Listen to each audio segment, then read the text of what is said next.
Let's now turn attention to Zamfara State, where residents of Jimrawa community in Kara Namoda local government area have staged a peaceful protest at the entrance of the government house, Guso, over what they described as continuous killing and abduction by armed bandits.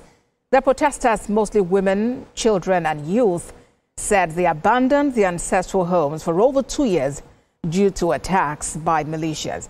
They want the federal and Zamfara state government to address the problem, as they promise not to leave the streets nor return to their village until adequate security is provided.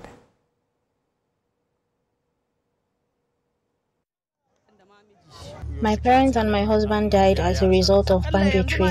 For nearly 3 years, I have not been myself. I lost all that I have and have to abandon the few ones that remain. It is really very sad. We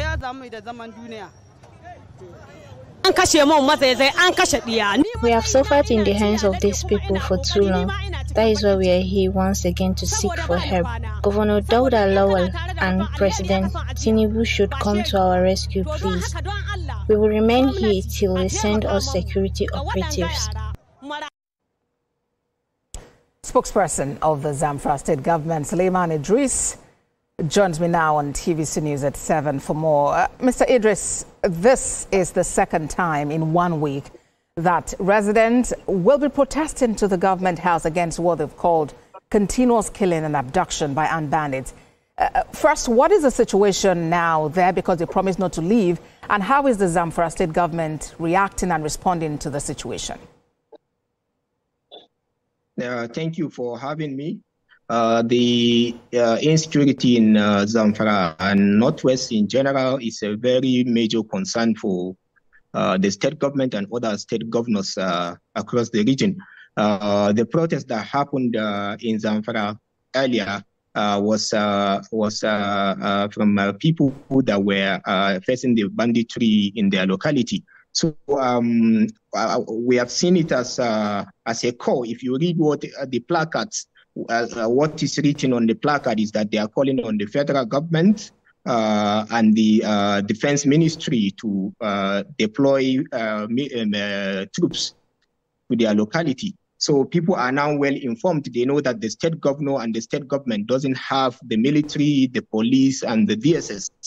We can only collaborate with the federal government and the defense ministry to do the needful, but we don't have the military and we don't have, they just come to the government house because that is the nearest authority that they can be able to reach at this moment. But their plea is to the federal government. You can see it boldly written on the placard that they are calling on President Tinubu to deploy troops to their locality. Yes, so, Mr. Idris. As we always, Mr. Idris, I hear you, but you know the governor is the chief security officer of the state. So whether they are on the line factors... That is not true. That is not true.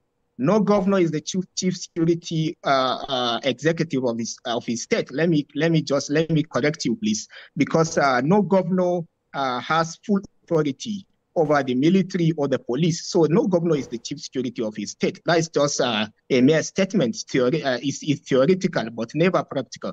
So no governor is the chief security officer of the state. This is a correction. You should go and investigate this information. All right. That question I asked, there was another part to it, because these people promised that they would not leave that venue until security personnel are deployed to their areas. What is the situation there now? Are they still there? Have they left? What's happening? What happened?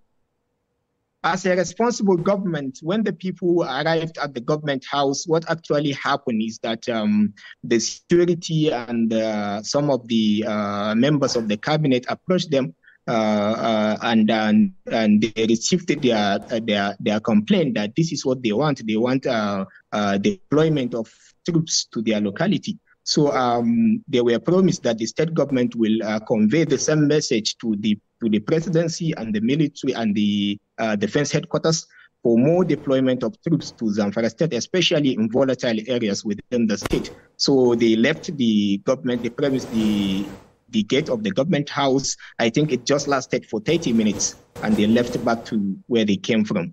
All right. As we wrap up the conversation, just help us make sense of, how serious the situation is. A group known as Zamfara Circle Community Initiative says that bandits in Zamfara State now place levies on communities to be paid with gold. Is that correct? That's one. And two, what is the Zamfara State government now doing to reassure the people and help them to, return home? And is there any arrangements at the moment for maybe makeshift places where they can be pending when calm is restored to their communities? The questions were not clear because maybe it's a network glitch. It was not clear. Can you please repeat the question? I'm asking you to confirm, or otherwise the statement by a group in Zamfara State that bandits now ask residents, communities to be paid with gold. That is not true. As far as I'm concerned, I can only say that we are yet to receive that information, a security information. We are yet to get the information from the police and the DSS. So as far as the government is concerned, that statement is false. All right, then. So, well, thank you very much for talking to us. We do hope that these communities get the help they need at this time. The spokesperson of the Zamfara State government, Suleiman Idris, thank you very much. Thank you.